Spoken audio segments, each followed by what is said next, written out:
It's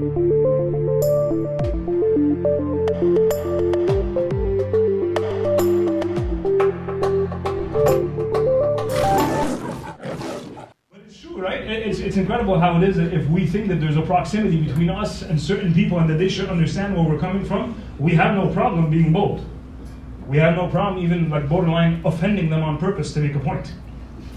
But when you're dealing with the rest of the world, it's not that easy, is it? It's not that simple. Especially when people know that, like, yeah, I'm Christian, and every once in a while, like, you'll tell them, yeah, I'm going to church on Sunday, but they don't know that you're like this devoted, right? And sometimes we hide from them simple things like, I'm fasting. Or other times it's no, like, it's every Sunday. And yeah, it's every Friday night. And yeah, mostly Saturdays, right? And so you're afraid to get tagged as a Jesus freak.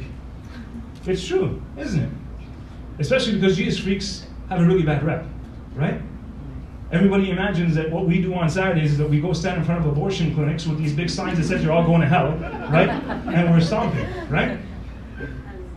And this is what people typically perceive us as. So it was interesting to see some of the discussions we were having. Did anybody have any specific points or questions that really like tugged at you, that called you out a little bit, that you felt was an interesting discussion? Please share before we jump into this topic. Anything from the workshops? Yes? Do you feel like you need a double life? Do you feel like you need a double life as a Christian outside of your church environment? Yeah. And it's a hard question to answer because although you might have the same values in both settings, you don't behave the same all the time. And at least for myself, I feel like I'm more cautious with people who don't understand the way I was raised or the way that I go to church or my beliefs, because like you said, you feel that stigma shining when you say certain things. For example, coming on this trip, I had to explain why I needed to not be on call this weekend, and the reaction I got was, who's making you go? Yeah. And explaining that no one's making me go was a very strange conversation to have with coworkers. Right. It's interesting because Father Gabriel earlier was talking about this whole idea of what truth is truth, and that's the end of it, right? And if we're going to love the world, and if we're going to love the people who are around us, then we have to be able to stand up for the truth regardless of how people feel about it. And I love the example that he gave about this whole idea of a child learning that 2 + 2 = 5. And he spoke about how it is that no, like me letting this child believe that it's potentially 5 is actually a lack of love. But how many of us live a life where we all know at church it's fine. I don't mind saying 2 + 2 = 4, because if you think it's 5, you're the outcast. That person who thinks that it's 5 in church, no, that person's weird, right? But in the world, I have no problem saying, okay, but in the world there's different rules. In the world, 2 + 2 is whatever the hell you want it to be, right? And so I have no problem adopting 2 different formulas. At church, 2 + 2 is 4. In the world, when people ask me, what's 2 + 2? I have no problem telling people, I don't know. I'm open to suggestion. Right? And we ask stuff like, well, what do you think 2 + 2 is? And if that person says 68, 68 is good. I like 68. Right?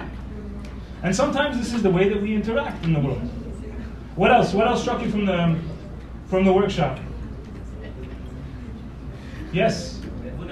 We struggled with the difference in how to treat the same issue, but with the people inside the church and with the people outside it. So it's along the same lines, but do you give the same advice? Do you be at the same level of boldness, or you just stand to your belief, but you don't try to infringe or give clear advice to people, and hoping that someday they will come and ask you, so they make the first step, or at least they know that you don't agree with whatever they do.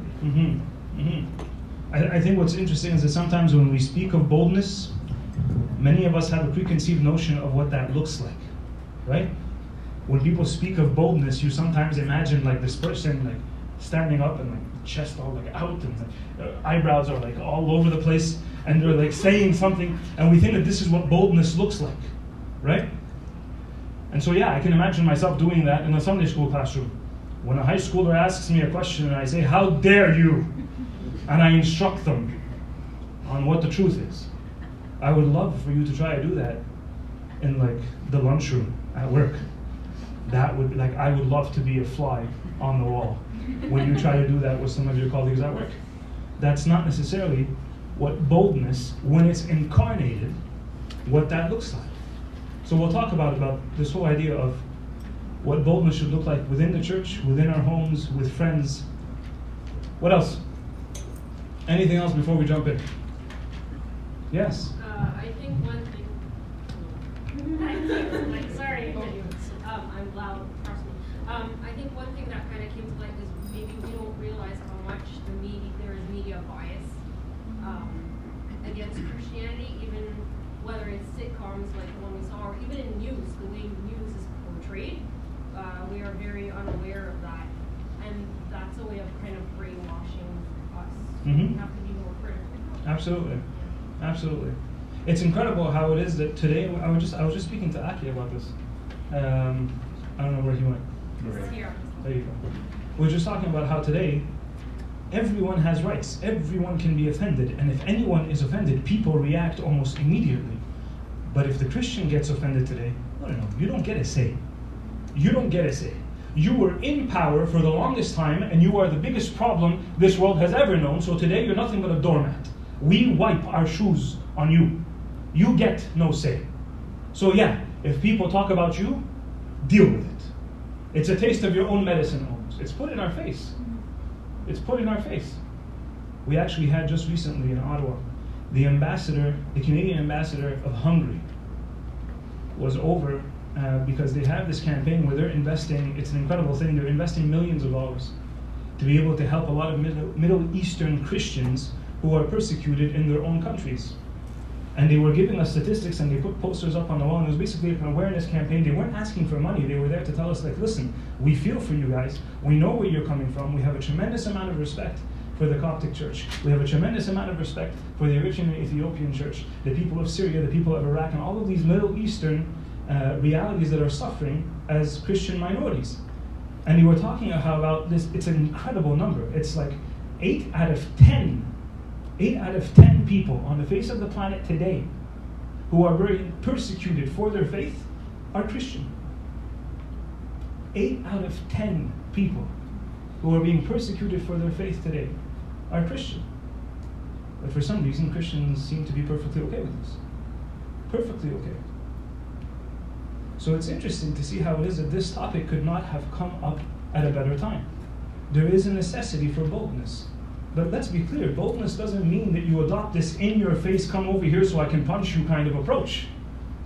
It's not going into the world and saying, you'll see, he'll come on the clouds, he will strike you with lightning, and I'll be there, taking it all on video. Like that's not the purpose of Christianity. It's not, but there is a boldness that we are called to. But it's difficult. It's difficult to be bold and at the same time be Christian, especially with these preconceived notions that we have about what it means to be bold. Let's jump right into it. What does boldness look like when you're living in a world that is politically correct? First, if you've completely missed it, like if you've been asleep for the last 3 sessions that Father Gabriel has been speaking to us about, he made it perfectly clear, right? In Scripture, it cannot be more obvious. The encouragement, the motivation, everything that Scripture pushes us to do is for us to be bold in our convictions, to proclaim the truth, but to do it in a way that, again, embodies the image of God that has been placed in us. So I'm just going to share with you a few of these passages just to make sure that we all see it. Joshua chapter 1 verse 9, be strong and be of good courage, do not be afraid, nor be dismayed, for the Lord your God is with you wherever you go. Hebrews 3:16, so we may boldly say, the Lord is my helper, I will not fear. What can man do to me? It's interesting, he asks this question, but we're fully aware of what man can do to us. 2 Timothy chapter 1, for God has not given us a spirit of fear, but of power and of love and of a sound mind. Romans 12:2, and do not be conformed to this world, but be transformed by the renewing of your mind, that you may prove what is good and acceptable and the perfect will of God. 1 Corinthians 16, watch, stand fast in the faith, be brave, be strong, let all that you do be done with love. And Deuteronomy 31:6, and it ties all the way back to Joshua. Be strong and of good courage, do not fear, nor be afraid of them, For the Lord your God, He is the one who goes with you, and He will not leave you nor forsake you. It's interesting because the more you read this, and there's hundreds of these verses in Scripture, the more you read this, the more you get the impression that Scripture is almost telling us to be politically incorrect. It's encouraging us to say, no, I do not have to conform to a reality where I'm being sold a lie, and if I disagree, that's fine. You can disagree, but you be quiet and don't contradict us. You be quiet and don't speak against us. You sit there and you applaud like a good pawn, and you do nothing else. And yet somehow when you read Scripture, you get the impression that this is not what we are called to do. But at the same time, the purpose of this retreat is not to somehow brainwash you and think that we're supposed to cause some sort of revolution. But yet there should be a transformation. There should be something that happens within us that calls us to realize that yes, I need to stand up for the truth. But what does that look like? Especially when I don't mind being bold, but boldness can sometimes be extremely difficult. Where boldness sometimes forces me in a corner, and I really don't know how to be bold in those situations. Because we're afraid of awkwardness, aren't we? We hate awkwardness. We don't want to create moments where we are at conflict. We don't want to let people know that we disagree. We want to be agreeable. Why is that? Why is that? We want to be liked. Sorry? We want to be liked. Are we liked? If you're agreeable. Sorry? If you're agreeable. If you're agreeable, you are liked? Yeah. Well, I would like to maybe give a different perspective. Okay? I think if all we do is agreeable, what you are is ignored. Right? What you are is ignored. I don't give you any of my energy. Because you're clearly not working against me, because if you work against me, you'll taste the back of my hand. And if you are with me, then yeah, I'm encouraging you. Let's work towards it. But if you're simply silent and you're mute and nothing comes out of you, then yeah, we don't have to worry about him. Right? But if you go ham on them, suddenly you have their attention. It's difficult to be bold. It's difficult to stand up and to say something to someone. I prepared for you 4 case studies. Very, very, very realistic things. Things that I think all of us have faced, at least some of them we have faced. And some of you might have faced all 4 of them. And I want us to have the conversation out loud about how do we do this? How do I be bold in these situations, but at the same time remain Christian, without purposely trying to create an offense? And let's be clear, for the sake of this conversation, so that we don't always have to come back to the same point. Father Gabriel already made it very clear to us that speaking the truth in and of itself is offensive. It is offensive to many.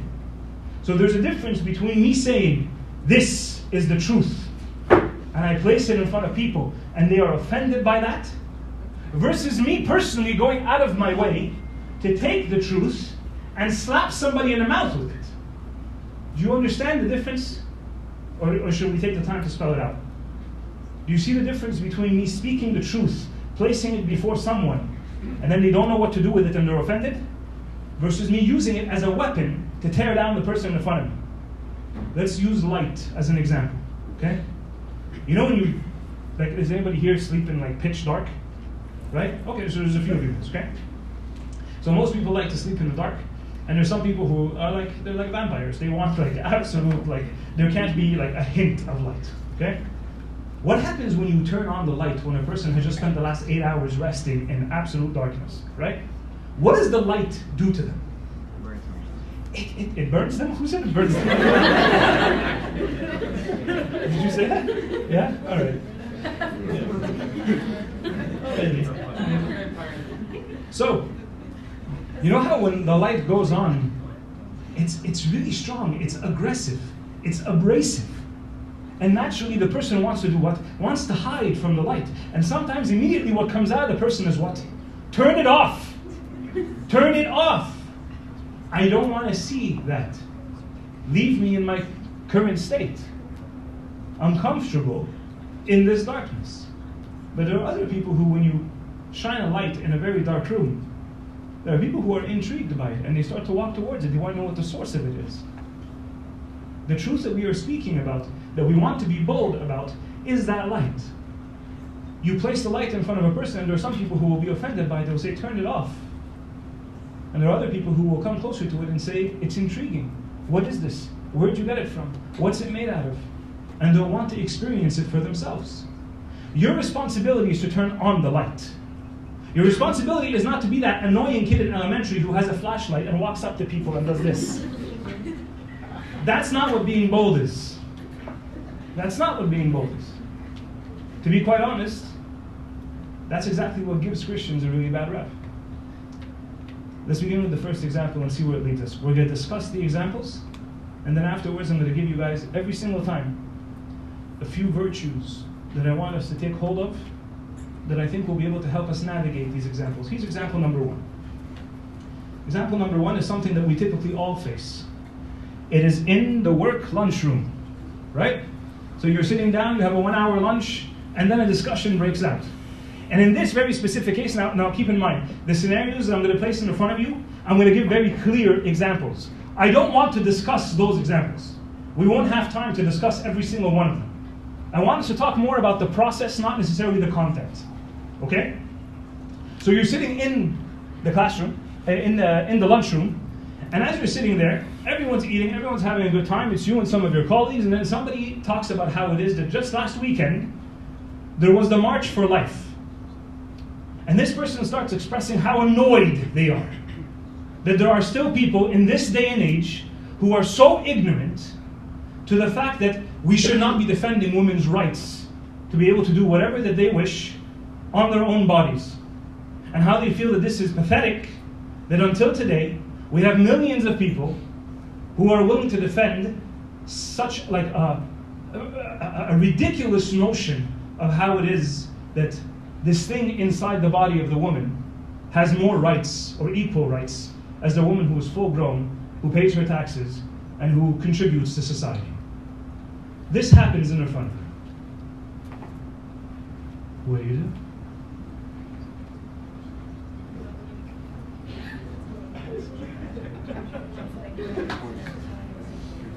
Yes, please.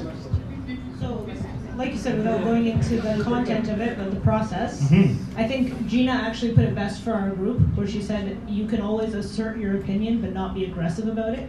So there's a difference between being assertive and being aggressive, in the sense that if you have an opinion, you express your opinion, and there's obviously going to continue to be a discussion around the table, but you've expressed that opinion and you're giving it genuinely and out of love, rather than just slamming your fist down and saying, no, you're wrong, or no, you're like, this is right, and giving a direct opinion and just telling them what they should think.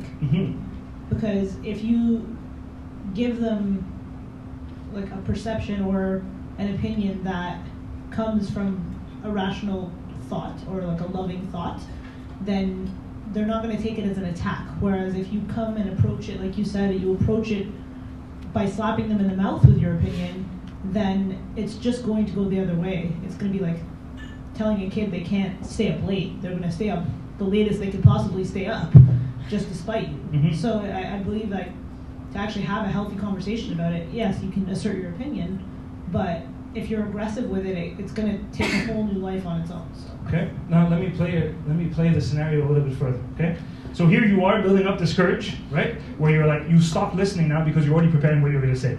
All of us do this. Okay? So we're already starting to like, okay, how am I going to speak this in love? Okay, so I'm going to try to speak very factually. I will manage my tone. And you're thinking of all of this, and right before you like interject and like enter into the conversation, another one of your colleagues jumps in and says, well, actually, I'm not so sure. I think it's important for people to have the right to be able to express their freedom in saying that, yes, they want to be able to defend what they consider to be life, right? And this other person who began the conversation lashes out, okay? Takes this person, wipes the floor with it. Khalas? And this is happening before your eyes, right? What do you do? Yes. Try to pinpoint parts of like the argument that you don't necessarily agree with. Okay. Like talk about stress. Try to like pinpoint parts of the argument that they were making that you actually do agree with, because you're not necessarily debunking all of their points. You're just debunking the conclusion that they came to. Because you might be like, yes, I do agree that women should have rights and blah, blah, blah. However, why don't we like look at this other potential conclusion? Like, you don't have to necessarily sit and be like, no, all of what you're saying is wrong. And then that way you can mediate between the two people and be like, you're making a valid point here while this person's making valid points here. And like, here's where we have common ground. And then everyone can like kind of calm down a bit. And then once you kind of show them like, look, I see where you're coming from. That's when you slap them with the Bible. That's when you can like soften in the like, here's another way you can look at it. Okay, interesting. Anyone else? Yes? I would want to see what the intention, what's your intention? Okay? I would try to see the intention, right? Like, what's my intention? What's this conversation's intention? And where are we trying to go with it, right? Because sometimes it's, I know Father Gabriel said it's important not, silence is not a good thing to do, but at the same time, it's not always necessary to fill the room with talk. You know, it depends who you're talking to. So I think it's important, what's the intention, where they're going with this. And did even anyone ask your opinion? Okay, so this is interesting. This is interesting, because here's the next part of the scenario that I really need you to like pay attention to, okay? What did I say? This person randomly broke out in this like, this tantrum over how it is that like people are Neanderthals for defending life in the womb, okay? Did I mention anywhere that they specifically asked your opinion? Did I? Did the person ask you, hey, so-and-so, you're a Christian. What do you think? No, that didn't happen. You're just one of 8 people sitting in that room. So, I don't know. I mean, listening to Father Gabriel today, and I just want you guys to pick up on the fact that I'm playing devil's advocate because I wanna hear what you guys are gonna how you're gonna react to this. Okay? Hearing Father Gabriel, it just made it really sound to me that it's very clear. If I love Jesus, I need to stand up and tell that person, right? I'm worried for you because if you hold on to that perspective, you're gonna burn in hell for eternity. And because I love you, you need to know that 2 + 2 is 4. So, Mina. I just wanted to say, like, it's already so heated in the lunchroom. Like, would it even be productive to bring up your own point? Like, where's the end goal of the conversation? What are you looking for at that point? It could just be more detrimental than anything. Yes. Like the person that initially asserted their opinion is asserting their opinion because they wanna inquire as to what other people have to say. So they're like saying their opinion and they're like kind of like looking for what the response of others, but they're not asking it directly. So I think you're being very generous. I think you're being very generous because most people who want to know everyone's opinion would actually finish up the conversation with, I don't know, what does everyone think, right? But there's a lot of people who, when they speak, they only speak with exclamation marks. You know what I'm talking about? Yeah. Like, I can think of a few people in my direct family who speak like this, right? Growing up in a home where there was no question marks ever, right? Unless it was like, you didn't see that there? And that's like the only thing. But even then, that would end with a question mark slash or something. But there are some people who know when they speak, everything is an exclamation. It's not a question. So I think you're being very generous. But at the same time, I do agree with you. If people are asked, what do you think? Yeah, I seriously believe that, and this is important. Pay attention to this last part, please, because I need you guys to, like, as young adults who are in the workforce, people who are, like, you guys are responsible for the building not only of the church, but for our communities and for our cities, and you guys are here to be able to mold the future even of this country, right? When you are asked, what do you think? I need you to seriously consider the fact that this is God tugging at you going, hey, you're on. When you are asked, what do you think? This is God telling you, you're on. But there are some people who love the spotlight. There are some people who, forgive me, they love the sound of their own voice. And so because of this is the person who, like, conversation is between A and B, right? And this person comes swooping in with, I'm so sorry to interrupt, but I really think the both of you should know, like, you weren't invited into this conversation. Why do you have to jump in? Why? Like, unless somehow, like, you're the equivalent of, like, some of these prophets in the Old Testament who just show up on the scene and say, God has declared you're going to die. Like, I don't think that all of us are called to do that. But if you are asked, I agree with you. There was a hand in the back. Oh yeah, sorry. I was just gonna say, I think the person who initially, or who initiated the conversation, was looking to get validation for his own or her own opinion from the beginning, but not so that they could like find or discover other people's opinion and maybe even be open to those opinions. I think that person was, as you said, looking to wipe the floor with people who did not agree with their opinion and gain validation for their own opinions or whatever from others. That's just my take on it. Let me share a few things with you. I want you to realize that from the example that we just discussed, there's an importance for us to realize that for us to be bold, we have to be acquiring certain virtues, and the two virtues that I want to share with you tonight about this very specific point are meekness and discernment. Does everybody know what meekness is? Meekness is like almost synonymous to humility, right? But it's the fact that, like, you're not just humble, you're also perseverant. You're capable of giving and taking, right? You're not offended easily. You're capable of, like, being able to meet a person where they are, regardless of what that does to you. And then there's discernment, the capability of being able to analyze a situation and see what's worth it and what's not worth it.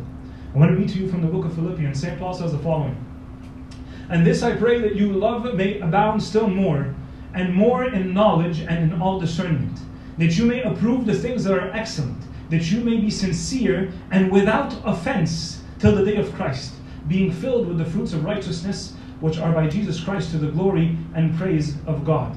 Now I want to read to you a very specific quote from St. John Climacus, who wrote this book called The Ladder of Divine Ascent, where he basically describes the process of attaining spiritual perfection as if it were a ladder that had 30 steps, and every single step there is a virtue. There is a gift that God has given to us every single time we rise in these steps. And here he's speaking specifically about the virtue of meekness. And he says the following: "Meekness is a mind consistent amid honor or dishonor. Meekness prays quietly and sincerely for a neighbor, however troublesome he may be." I'll repeat that one. Meekness prays quietly and sincerely for a neighbor, however troublesome he may be. Meekness is a rock looking out over the sea of anger, which breaks the waves which come crashing on it and stays entirely unmoved. Meekness is a bulwark of patience, the door indeed, the mother of love, and the foundation of discernment. I want you to imagine, if you wish, that a person in that scenario is capable of sitting there and doing a lot more listening, rather than simply preparing what they're going to jump in and say, but how they're going to be the person who shuts that guy up. And we do this, right?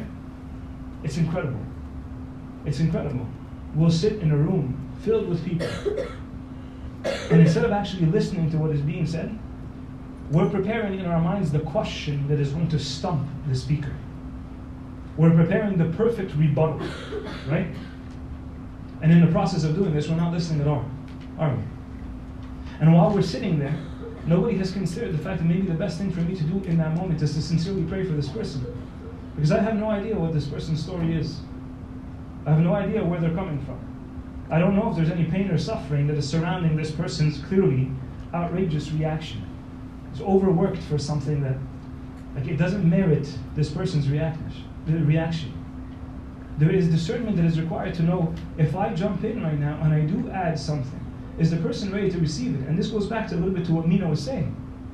There's sometimes you're going to be speaking to a wall, so why speak at all? Maybe it's better to let that day pass, and then the next day go to that person's desk and say, yesterday's discussion was interesting. I have questions for you. And you might be able to engage and be bold in that moment, where the person is fertile ground and is ready to hear, rather than in the chaos of everything that is happening. There is a need for discernment. There is a need for meekness, where it's perfectly okay to meet a person where they are. Second example, I'm going to move because there's 4 of them, okay? Did you have a question? Go for it, go for it. I was just going to say, I think that also if what they said offended you in any way, it may be not the right time to say it. Because if you're upset, You're probably going to say something that's going to give Christ a worse image than if you just like bit your tongue. Right, absolutely. Very good. Example number 2, an accusatory colleague. So, you just came back from the retreat, okay? Oh, what'd you do this weekend? Oh, I went to a retreat. Oh, really? What's a retreat? Oh, we were basically about like 90 people who got together, young adults from a whole bunch of different careers and professions, and we hung out all together. Oh, really? What'd you guys do? Well, it was a church retreat. We had these older guys dressed in black with big beards, and they came and talked to us about how we need to do stuff, right? And this person, when they find out that you're a Christian, you're doing this, like in the wise words of the great Abamina, goes ham on you. Okay? Person loses their mind. Loses their mind. This is ridiculous.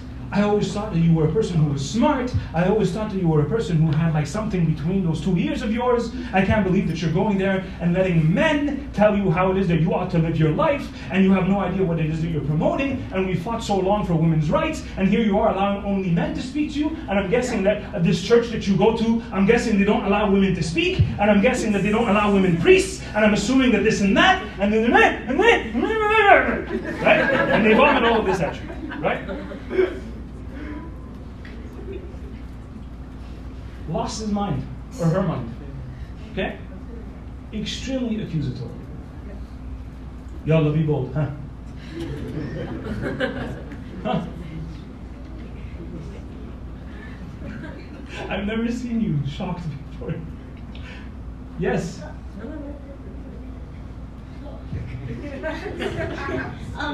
Well, I would just make sure not to respond in the same way that they're talking to me. Like, I'd stay calm and like talk to them very calmly and just be nice and stuff.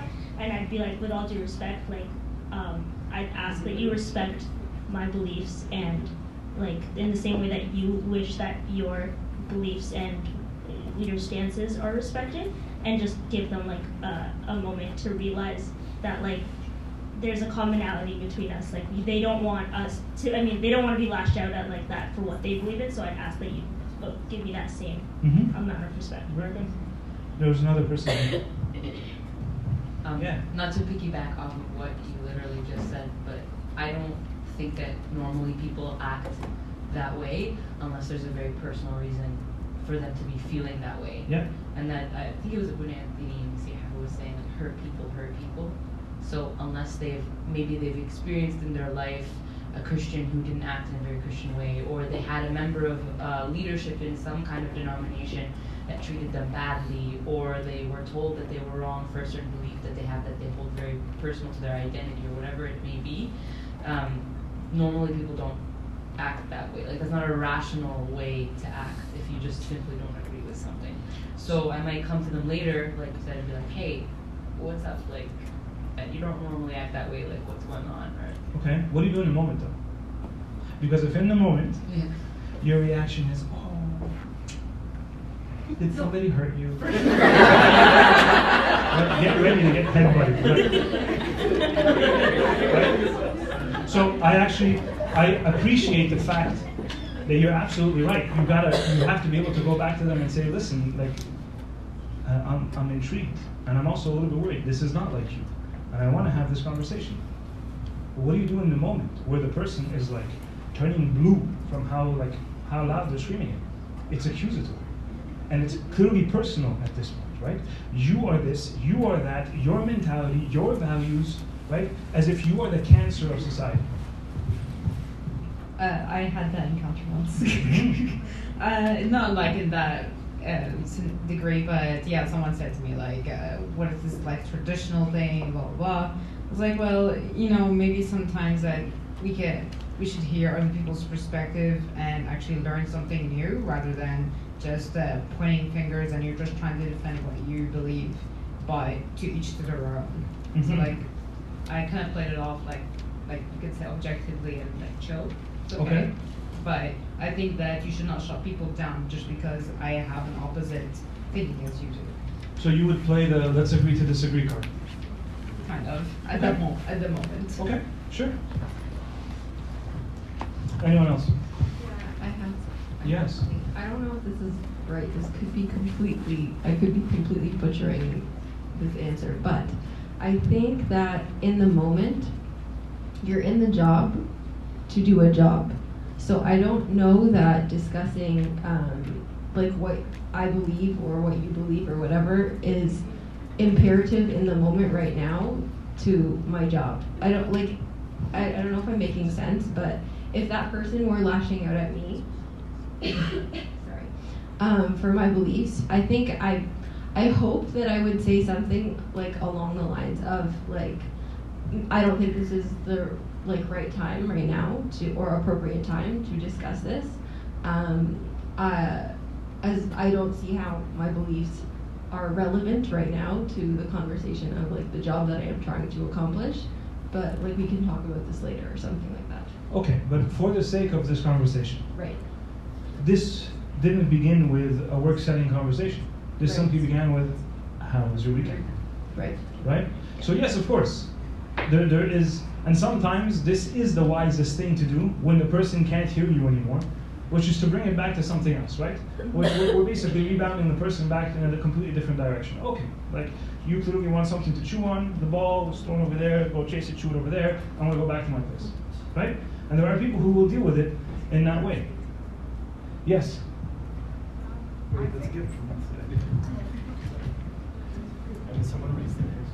Sure. I think it's important in the situation to kind of stay calm. So even if you feel really offended by what they said, instead of kind of not lashing out, but showing that you were really upset by what they said and saying and everything, just kind of take a step back and just be like, no, that's not what we believe. I understand why you may think that's what it is, and then maybe kind of explain it, but calmly, like show that you weren't really like taken aback, so that it doesn't become a two-way disagreement in a way. Okay.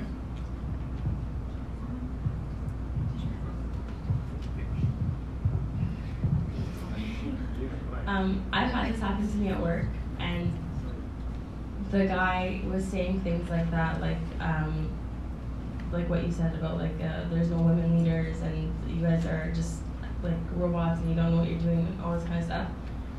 I didn't really make it about our beliefs. I made it about like what he knew about me.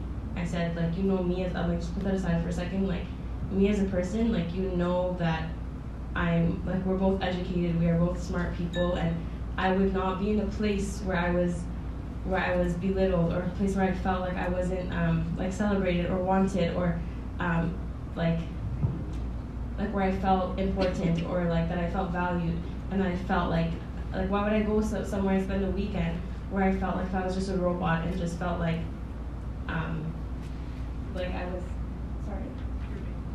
Yeah, like I'm being indoctrinated or like brainwashed by something. So I think like that diffused the situation a lot, because it turned into like, this is a human being that I know, like, cause I've been working there for 3 years now, so he knows me, I know him. So I think when it was diffused like that on a personal level, it was like, okay, like she has a rational mind, like she's not like a statistic or a fact that I'm reading online, or something that's up in the media. This is a person I know, so there's a reason like that she is the way she is, or she does what she does. So that diffused it, and it turned into more of a personal thing than all of these like ideas that you just like verbally vomit on something. So I really like the fact that you use the word diffuse, because this is essential. When a person is freaking out in that moment and simply throwing at you a tremendous amount of aggression, tremendous amount of like hatred, you have to be able to diffuse the situation. And unfortunately, sometimes the only way that you can do this is literally. if you throw like a bucket of ice at the person in the way that you deal with the situation. It doesn't have to be aggressive. But at some point, you will have to calmly tell the person, this is not the kind of conversation, this is definitely not the tone that I would appreciate being spoken to in a professional work setting. And this is the first time you've ever spoken to me in this tone, and you need to know that it's unappreciated, and not only unappreciated, but I will not tolerate you speaking to me in this way. I've always appreciated our conversations, I've always appreciated our friendships, but this can't go on. I'm more than willing to have this conversation with you, but at this moment it doesn't seem like we're both ready to have it. So why don't we push it off to a time where we can both have this conversation at a rational level? But you coming at me in this way, and you attacking my core beliefs, and you speaking at me in a way where you are degrading not only my person, but the heritage that I stand for, there's absolutely no room for that in the workplace and in a relationship with friends. So what I would urge you, let's both take a step back, let's breathe, and let's set a time. I would love to have this conversation. I want to share with you a person who did this incredibly. I'll read to you from John chapter 18. At this point, the Lord has been taken from Gethsemane after he finished his prayer right before he is crucified, and he is secretly abducted, and he is brought over before the Sanhedrin, where they work him up. They beat him up pretty good. They spit on him, they slap him, they accuse him of being a heretic, and how it is that he's completely sacrilegious. And we're picking up here at chapter 18, verse 22.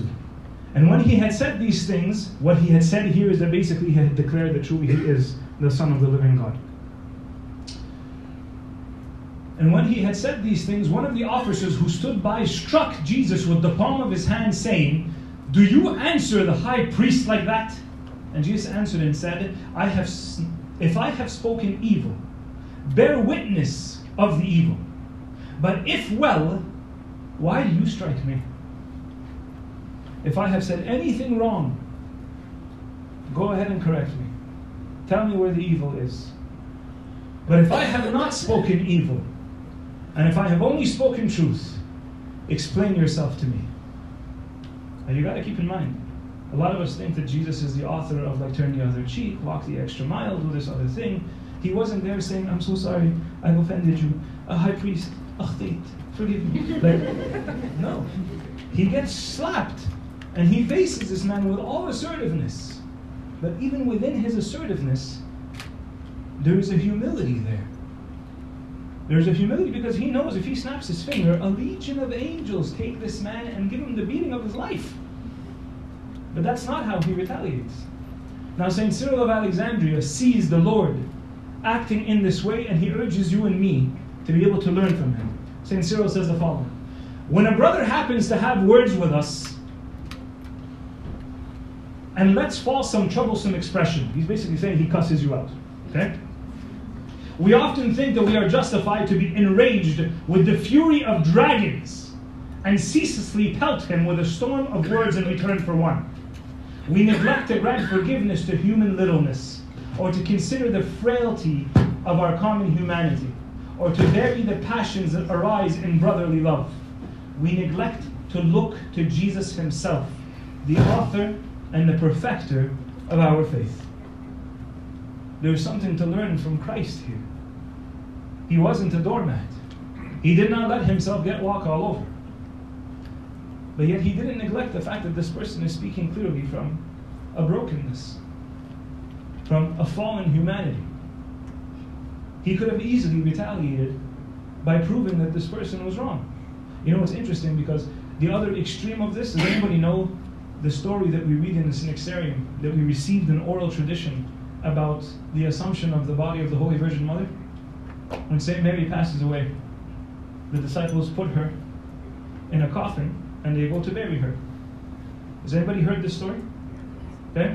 And then at some point people are like outraged and no, they don't want them to bury her because they know that she's supposed to be the mother of the Messiah, and some guy runs over to the coffin to push it over. Does anybody know what happens? What happens? Yeah, so the guy's arms get stuck to the coffin and he falls away. He loses his two arms because he dared try to push the coffin of the Holy Virgin Mother. Right? I almost imagine our Lord, God and Savior, Jesus Christ in heaven saying that I took the slap, but if you ever talk about my mother. Right? What's interesting is that when you continue the story, the man was healed instantaneously by one of the apostles. Right? But I want you to imagine the assertiveness and yet the humility that is required to be able to deal with those difficult situations. But you are called to be assertive. You are not called to simply stand there and say, I can't handle this, I'm sorry, and you walk away. There is a necessity to be able to defend your own integrity and the honor of the things that you stand for. Example number 3 is a little bit tougher. I'm sorry, I know I'm rushing through them and we can discuss every one of these at length, but I want us to generate some discussions from different perspectives. Here it is, example number 3. Disapproving of a family member's lifestyle. Alright, so I can already see by some of your reactions while looking at this picture that some people are not impressed, okay?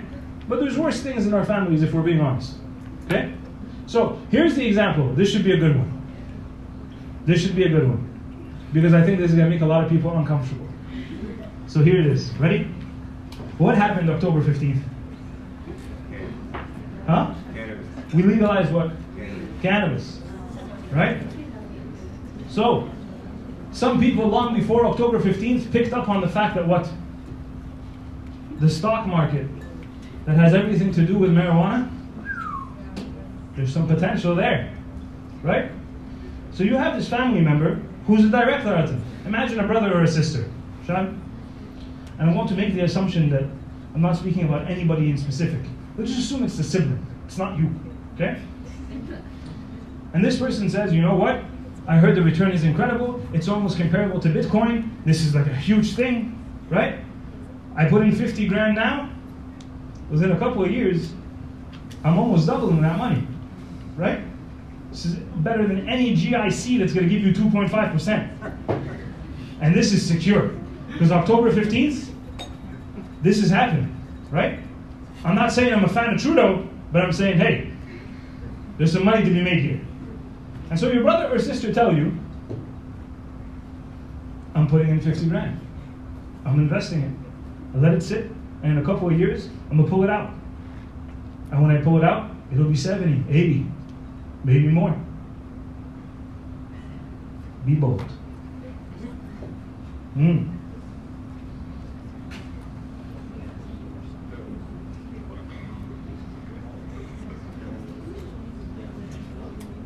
And then there was silence. Akram.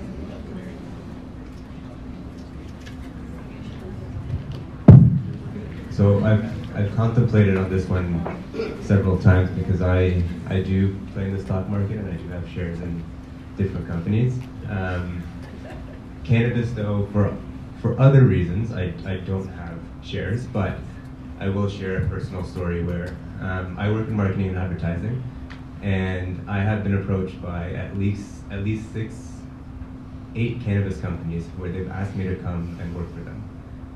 I've told them morally I am not there to be part of this of your organization, and then from a marketing perspective, it's just very challenging. I'm not excited about it. But I'm just throwing a twist up there because I've been approached and I've interviewed for alcohol companies, for beer companies specifically, and I have absolutely no problem working for them, and I have stocks in their companies. So I think it'd be very hypocritical of me to say that I get stocks in one company, which is beer, and that is obviously used as a recreational substance or a recreational beverage. And again, the companies in the cannabis companies that had approached me, they were not asking me to advertise on a medicinal use, they were asking me to advertise on a recreational use. So I have struggled with this one personally. Again, I haven't invested in them, but I did think about it, and I have friends who have, and I have a friend who owns a cannabis company. So I just think it from a morality standpoint versus a be bold standpoint. So I want to make sure I understand your answer. Because I appreciate the personal testimony, but I want to make sure that we properly extract what it is that you're saying. So are you saying that you would approach it mostly from the morality perspective, even though you feel like you're going to get called out as a hypocrite for it? There's the morality standpoint where they compare the cannabis and the alcohol. And then there is, from a business standpoint, there are many companies out there that, on paper, they look like they're doing a good cause, but in reality, there's a different message behind it. You know, you can take Facebook for example. Facebook is, as of this moment, they're not doing so well from a PR standpoint. But when they first came out, and their stock came out at $36, and now it's trending at $165, no one's complaining. Whoever bought that stock is happy, and they're completely content. Are you going to go tell a person whose stock is at $165, say you need to sell Facebook because of all the stuff that they're doing? So if I understand correctly, what you're saying is, don't stop that person. That would be my statement. Okay, so here, this is not an example of being bold for you. Okay, very good. Anybody want to share something on this? I have a family member that she heard that her father, who's an older and he's a doctor, he went to her and said, listen, I've invested some money in cannabis and stocks, and he was very proud of the fact that he did that because he knew it's going to go up. She told him, I am very disappointed in you, Father, to do this because this is, you're going to bring God's, not wrath, but unsatisfaction to me as your daughter and to my kids, your grandchildren, and this is not good, and I don't want you to ever get into anything like this again. That was her stance with her father. That is definitely a bold statement. That is definitely a bold statement.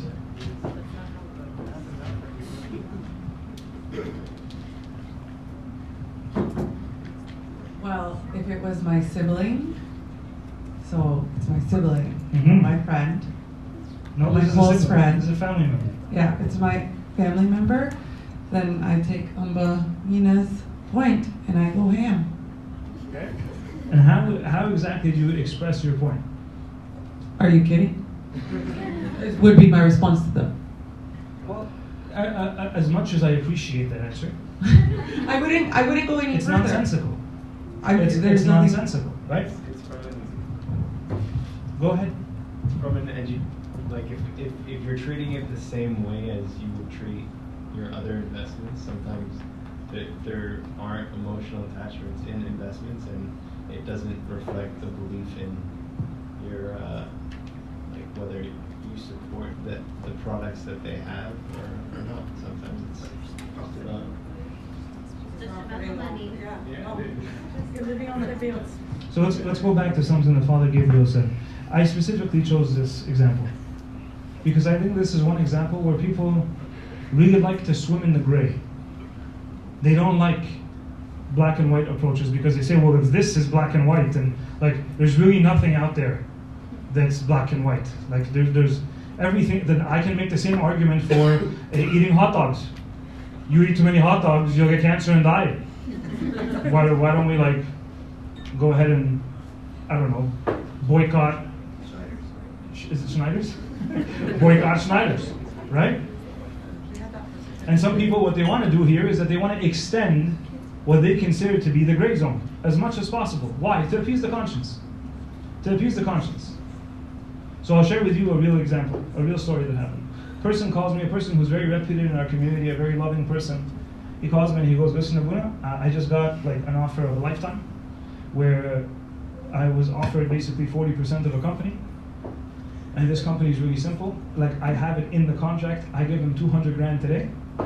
And in 5 years, they're going to give me back 750. Like help me. How do I say no to this? How do I say no to this? Like I'm going to literally like quadruple my money. Quadruple my money. So I told him, Habibi, this sounds like an awesome opportunity. He goes, well, here's why I didn't tell you. This is basically a grow up. This is a company that's going to be manufacturing marijuana.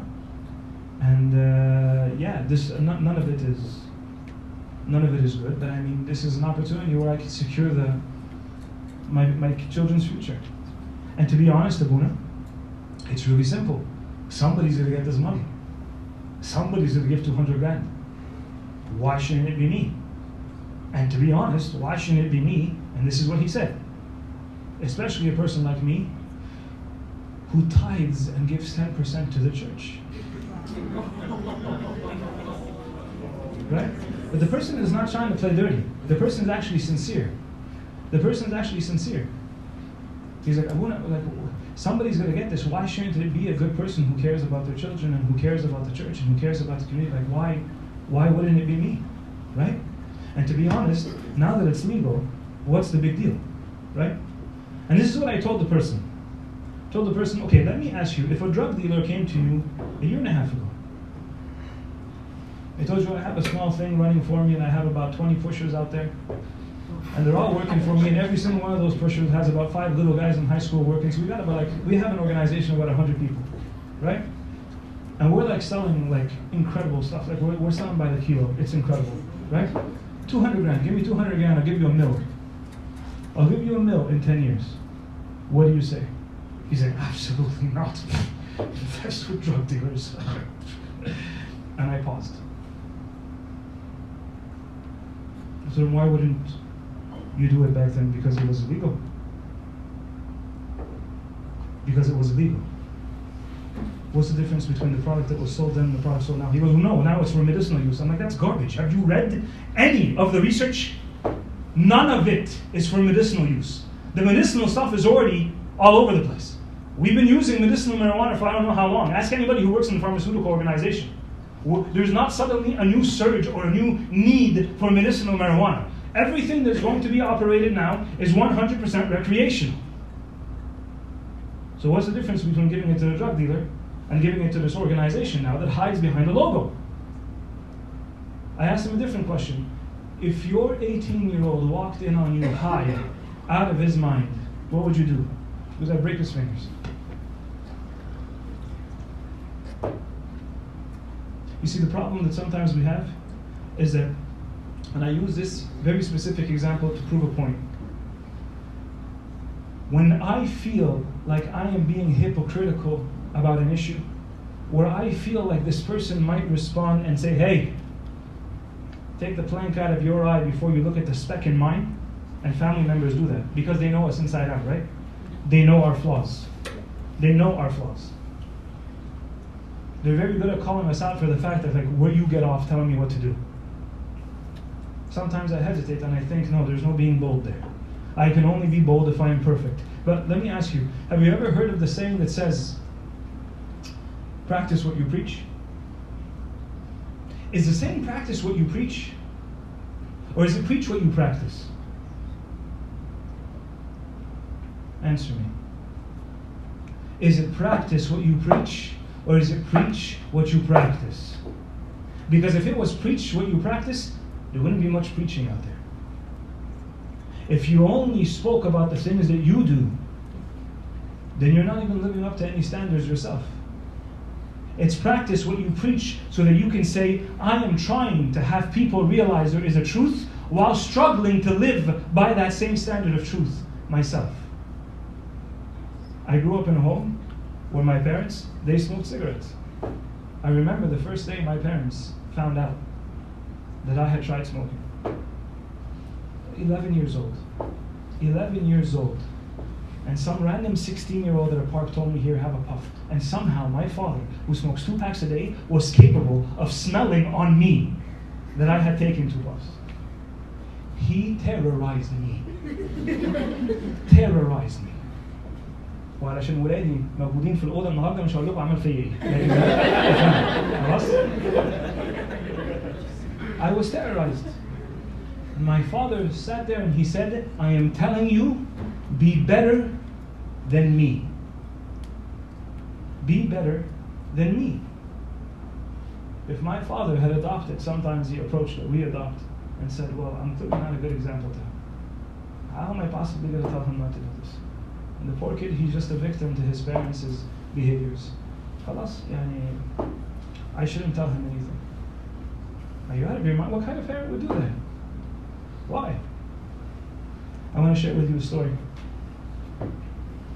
Sometimes what we need is to be wise and to be examples. This is from the life of St. Anthony. I'll come back to it in a second.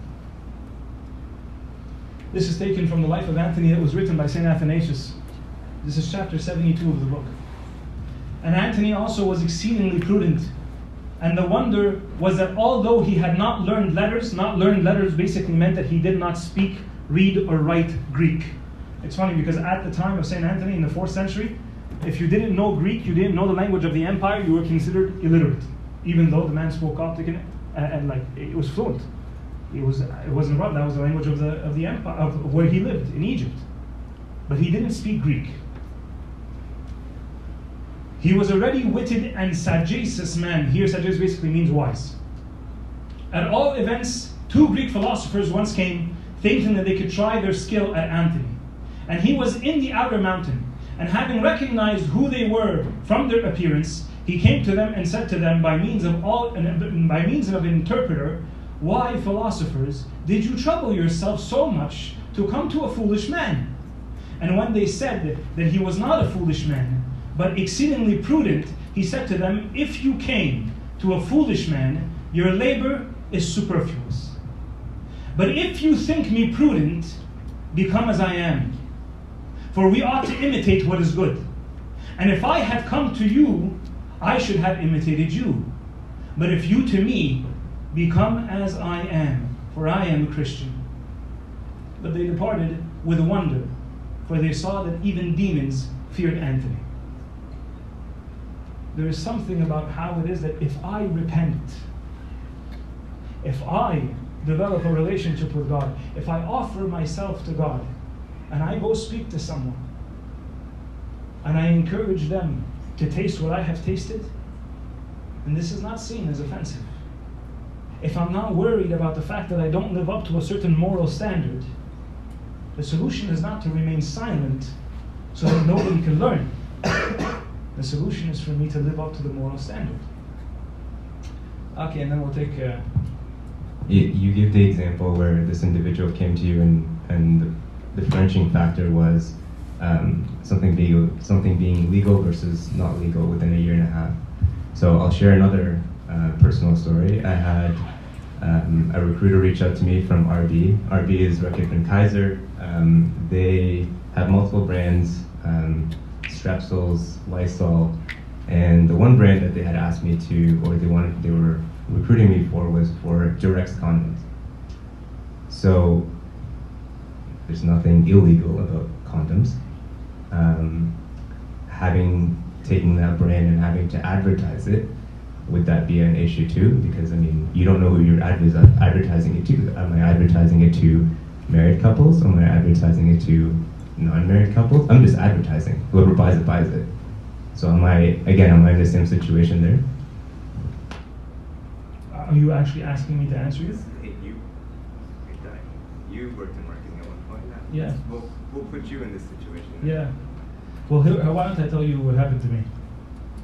I got out of college and I was hired as a regional sales manager for this really big company that was based out of Montreal that basically produced the liners of cigarettes. The company I still remember till today was called Premier, and their whole purpose was to basically, it's like Zigzag basically. But they would create the little tubes for people anybody who wanted to make their own cigarettes. At the time, like cigarettes were still ridiculously expensive, and people would buy tobacco by themselves and make their own cigarettes, and it was a multi-billion-dollar industry, right? And they gave me all of the Western U.S. for me to manage. And I thought to myself, like, at the end of the day, it's a job, it pays the bills. I just came out of college, I'm 20 years old, let's go, work, right?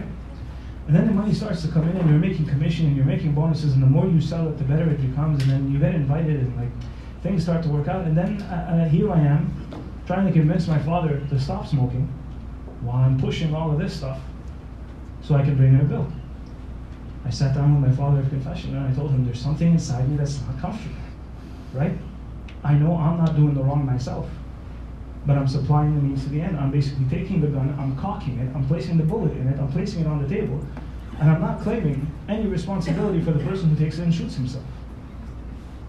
My father of confession basically walked me through the process of how it is that this is not something that I'll be able to sleep at night with. I think everybody has a responsibility to be able to figure out what it is that they're promoting. And it's not the same as saying, I work for a cutlery company and they produce knives, and some people take knives and stab people in the neck with them. That's not the same. In my very specific case, it was very clearly something that destroys lives. In your case, okay, yeah, you could have argued that there's a certain percentage of people that just use them as contraceptives and they're married, right? So the expression of sexual intimacy between a husband and a wife is perfectly fine. It's perfectly fine for them to be able to use contraceptives, so excellent. But are you really working for the 2% of that market? If you're not, yeah, don't take the job. I did take it. Awesome. Last example. Last example, and then we'll let you guys go for the evening, okay? A little bit more of a difficult example. And now, while we're on the subject of contraceptives and sexuality, here's the perfect example. Here we go. Example number 4. Addressing a conflicting opinion with a friend, okay? Very good friend, almost like a brother or a sister to you. You love this person tremendously. The person knows how strong you are in your faith. They share the same faith as you, but they're not as passionate as you. And we all have friends who are like that, right? We all have friends, of course they know Jesus, they know the church, they come on Easter, they come on Christmas, maybe New Year's Eve. Like, we grew up in the church together. And now this person, 24, 25, has been on this relationship with a person for the longest time. This person is not Christian. And now this person is in a huge conflict with their parents, and they come and tell you, listen, I thought you should know. I wanted you to know first. Like, honestly, I can't handle living with my parents anymore. We've decided to move in together. So I'm moving out of my parents' place. I'm going to go live with him. And this is what we're going to do. And throughout the conversation, you basically realize no intention for marriage. We're taking it one day at a time. We've already been together for 5 or 6 years. Like, this whole idea of marriage within the church, it's not going to happen. Okay? Something is tugging away at you. This is a good friend of yours. What do you do? Yes? May I just add a little bit? Because I know the question probably is coming. Okay. Is this a friend from church or outside church? This is a person who is from church, the person grew up with you in the church, has the same values, is not as passionate maybe about church as you are, right? And the person that they're in a relationship with is not Christian. Yeah. I think in the moment that the friend is confiding in you, if you take the stance of their parents, or if you take the stance of like, if you call out this friend at that particular moment and you side with the parents, you sort of lost the connection with the friend down the line. So you won't be able to say anything later as the situation progresses. So in my opinion, I think I'd just be comforting and just be like, yeah, although this is wrong, like, we'll figure it out, like, we'll work through it. Mina. What?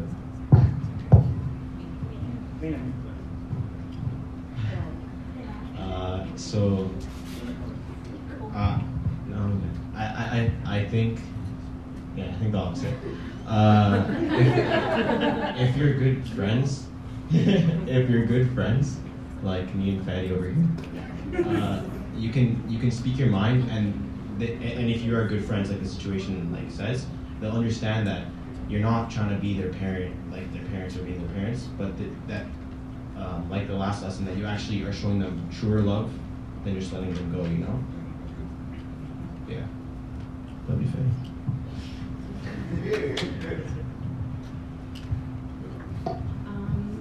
Okay, so I think asking questions might be like helpful in this case. So if your friend is telling you, so I'm moving in with my significant other because I can't like deal with my parents anymore, maybe you could ask, okay, so like, are you moving in because of, how do I say this? Like, yeah, you just want a way out.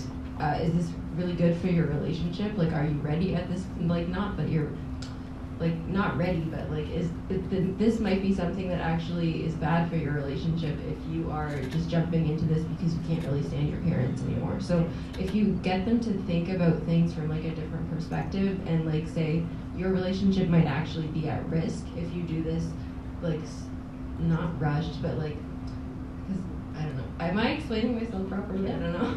Yeah. Okay. Yeah, that's basically my point. Christina. I was basically gonna say,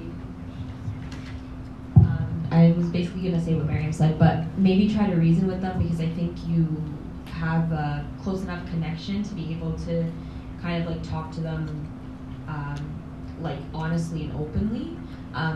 But I think it's important to note that what you say may not necessarily change your mind, but how you like portray what you think is okay and not okay is very important, because they may really respect your opinion, and the fact that they came to you with this conflict, they clearly take your stance as important. So you may not, like, it's important for you to address what you feel, but knowing that it may not change their mind, but that they may take that and think about it, and it may.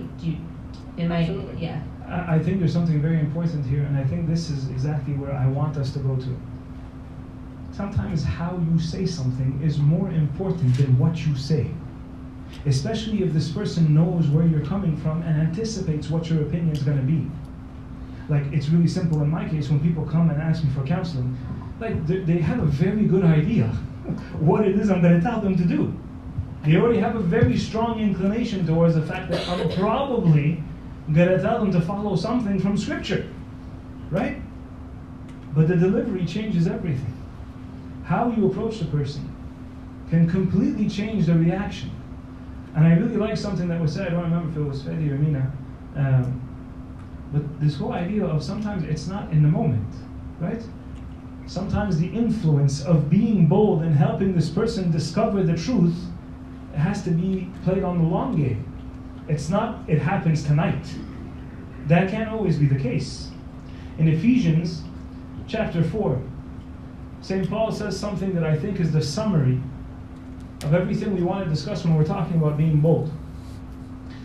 He says that we should no longer be children tossed to and fro and carried about with every wind of doctrine, by the trickery of men in the cunning craftiness of deceitful plotting. He's basically saying what?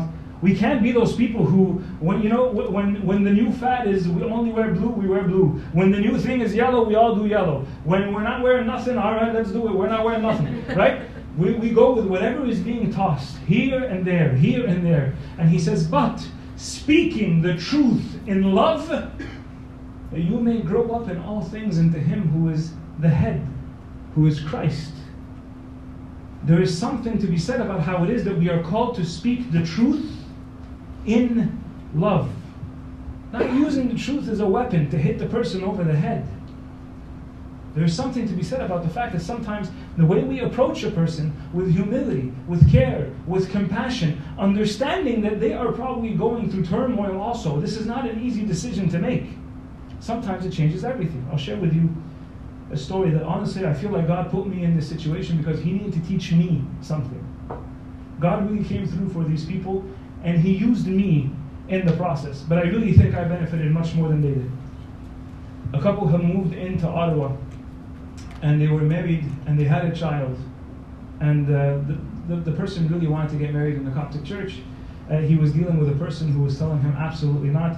I completely disapprove of this marriage. This can't happen. I am telling you, it's not gonna work. It's not a good fit.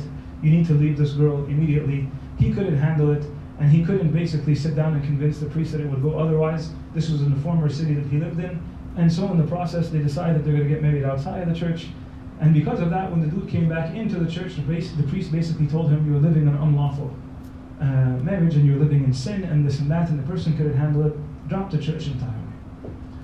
By some random coincidence, his cousin happens to be a very good friend of mine. And this guy moves to Ottawa. And so his cousin tells him, you need to look up Father Anthony and have a conversation with him because I'm pretty sure he might give you a different perspective. I meet with this person and this guy is gold. He's gold. He's amazing. Amazing. He had a really rough upbringing, really messed up past. But the person that he is now is unbelievable. Truly. You know when they say, Hassan, right? And his wife is a sweetheart. And now the child needs to get baptized. And he's like, Abuna, I don't want my daughter to be outside the church. But I don't know how this works. Like, that priest basically told me that I'm living in sin and my wife is not Orthodox and like she's not baptized and this and that, and like she has a sour taste in her mouth because she was willing to go through the process, but the priest told her no, so now she wants nothing to do with this, and I want my daughter to be baptized. Like, can we even baptize her even if you ask us? Look at the sincerity. He goes, if I give her to you, can you baptize her? And if you don't want us there, we won't be there. And the person doesn't know how it works. So this person's basically saying, I really care for this kid, please, like, do something. So we have the conversation, and I choose to not rehash the past at all. Not to have any opinions about anything that has happened in the past. To only work with, what do you want now? Where do you want to go from here? What is the ideal? How do we work towards it? 6 months later, the woman is Orthodox, the daughter is baptized, and they're serving at a church today. Because God was willing to inspire me to say, don't have an opinion. It's not about you. It's about how this person needs me. And sometimes we forget this. We're so focused on being the saving grace of the person that we care about, rather than realizing that maybe I'm just a vessel that God is willing to use to be able to bring this person into the light. Abu Biman, father from the early 5th century, in the sayings of the Desert Fathers, he says the following. Abu Biman said, if a man has sinned and denies it, saying, I have not sinned, he says, do not reprimand him, for that will discourage him. But say to him, do not lose heart, brother, but be on guard in future, and you will stir his soul to repentance. Sometimes the solution is to sit there, and the boldest thing you can tell the person is not, you're a sinner, you're going to hell, this is wrong. Sometimes the solution is tight. Where you are right now, let's not make it worse. Let's be more vigilant. How can I be there for you? How can I help you? I'm going to pray for you. Call me when things go sour. Sometimes the purpose is not, you know what we do with dogs? You know when dogs piss on the carpet? What do we do with dogs? We take them by the back of the neck, right? Then we put their face in that carpet where they pee, and we say, no, bad, kuch, and we do all these like funny things, right? And the poor dog, even the dog sits there and he's like, right? And sometimes we do this with the people that we love. And we see, no, and we go nuts on people. And that's not the solution. I think we'll conclude with this because I've kept you guys like long enough. The conclusion is that we need to be more like Christ. We need to be more like Christ. This is the inspiration of the boldness that we have to have. And let's be very clear. When we talk about being like Christ, we have to realize that there is a difference between loving all sinners and accepting all sin. There is a very clear line. Christ, in his ministry, and all the examples that we have, he loves every sinner that is presented to him. But every single one of them, after healing them, loving them, being compassionate to them, he always ends by telling them what? Go and sin no more. There is no room for that. Sin is sin. Death is death. Evil will not be tolerated. Sin no more. But you, as a person, I will have compassion on you.